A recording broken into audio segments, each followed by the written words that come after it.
दौलत, शोहरत और रुतबा ये शब्द उस जमाने के हैं जिस समय इस धरती पर मुगलों का राज हुआ करता था। मुगलों के पहले बादशाह बाबर ने इस साम्राज्य की नींव रखी, हुमायूं ने इसे बरकरार रखा और अकबर ने इसे पूरे भारतवर्ष में फैलाया।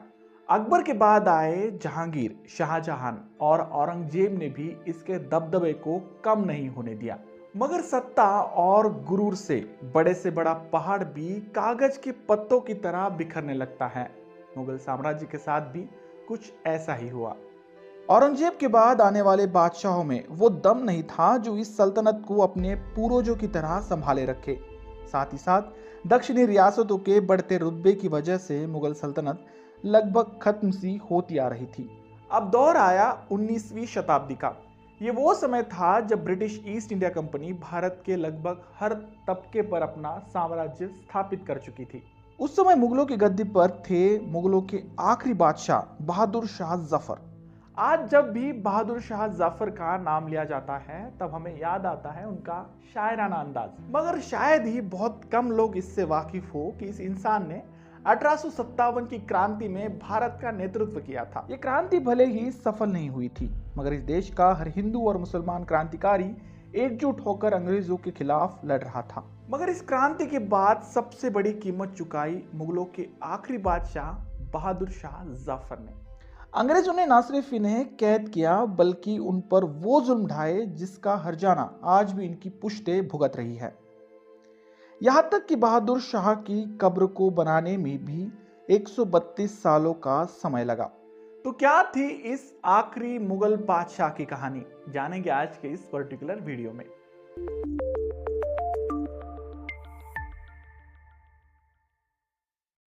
बहादुर शाह का जन्म 24 अक्टूबर 1775 में मुगल सल्तनत में हुआ था। सन 1837 में जब उनके पिता अकबर शाह द्वितीय की मौत हुई तब वे मुगलों के 19वें बादशाह के रूप में गद्दी पर आए।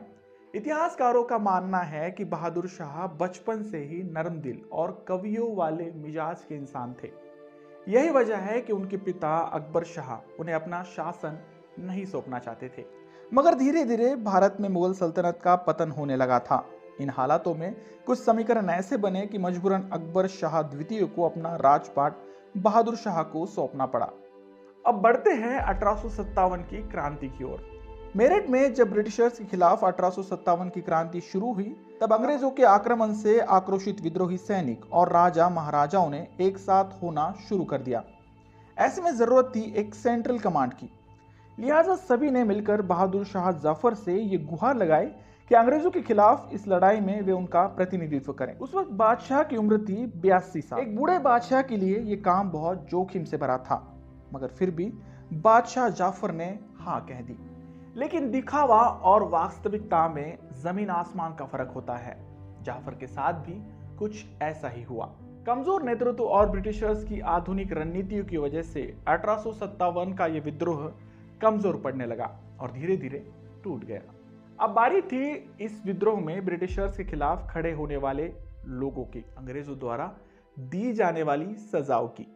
अंग्रेजों ने इन क्रांतिकारियों को ज्यादातर मौत की ही सजा सुनाई, मगर मौत से भी बदतर हो वो सजा दी गई बहादुर शाह जफर को।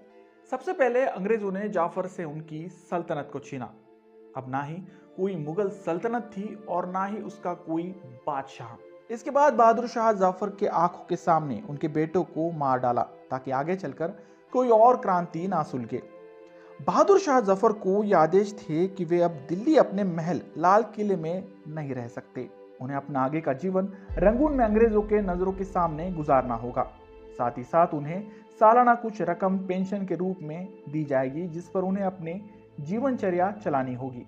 एक बादशाह के लिए ये जीना किसी मौत से कम नहीं था, खासकर उस बादशाह के लिए जिसके पूर्वज किसी जमाने में इस पूरे भारतवर्ष पर राज कर रहे थे। खैर, भारत के आखिरी मुगल बादशाह बहादुर शाह जफर की मौत 7 नवंबर 1862 में लकवे का दौरा पड़ने की वजह से हुई। ब्रिगेडियर जसबीर सिंह ने अपनी किताब में इसका वर्णन करते हुए लिखा है, रंगून में उसी दिन शाम 4 बजे 47 साल के मुगल बादशाह को दफना दिया गया था। रंगून में जिस घर में बहादुर शाह जफर को कैद करके रखा था उसी घर के पीछे उनकी कब्र बनाई गई और उन्हें दफनाने के बाद जमीन समतल कर दी गई। ब्रिटिश ऑफिसर्स ने यह सुनिश्चित कर लिया था कि बहादुर शाह जफर की कब्र की पहचान न की जाए। उस समय उनके अंतिम संस्कार की देखरेख करने वाले ऑफिसर डेविस ने लिखा है, जाफर को दफनाते वक्त करीब करीब 100 लोग मौजूद थे, मगर इनमें से किसी को भी उनके जाने का मलाल नहीं था, उनके परिवारजनों को छोड़कर। ये ऐसी भीड़ थी जैसे घुड़सवारी देखने वाली या फिर सदर बाजार घूमने वाली। शायद इनमें से किसी को भी ये पता नहीं होगा कि सामने पड़ा ये शख्स वो किरदार है जिसने आज़ादी की लड़ाई में अपनी उम्र की परवाह किए बिना अंग्रेजों से दो दो हाथ किए। खैर, बहादुर शाह जफर के मौत के 132 साल बाद यानी 1991 में एक स्मारक के निर्माण के लिए खुदाई की गई। इस दौरान एक भूमिगत कब्र का पता चला। बादशाह जाफर की निशानी और अवशेषों से यह साफ था कि यह कब्र किसी और की नहीं बल्कि मुगलों के चौथे बादशाह बहादुर शाह जफर की है। ये बात गौर करने वाली है कि इतने बड़े बादशाह के मौत के 132 साल बाद उनके स्मारक को स्थायी रूप दिया गया। आज भी इनकी समाधि यहीं पर मौजूद है। तो आपकी इसके बारे में क्या राय है, कमेंट बॉक्स में जरूर लिखें। अब जाते जाते एक आसान सा सवाल। दोस्तों, 1857 के इस क्रांति में एक नाम मराठाओं के आखिरी पेशवा नाना साहब का भी आता है। दत्तक पुत्र होने की वजह से अंग्रेजों ने उनका साम्राज्य मंजूर नहीं किया था। ऐसे में उन्हें पुणे से हटाकर बिठूर भेजा गया।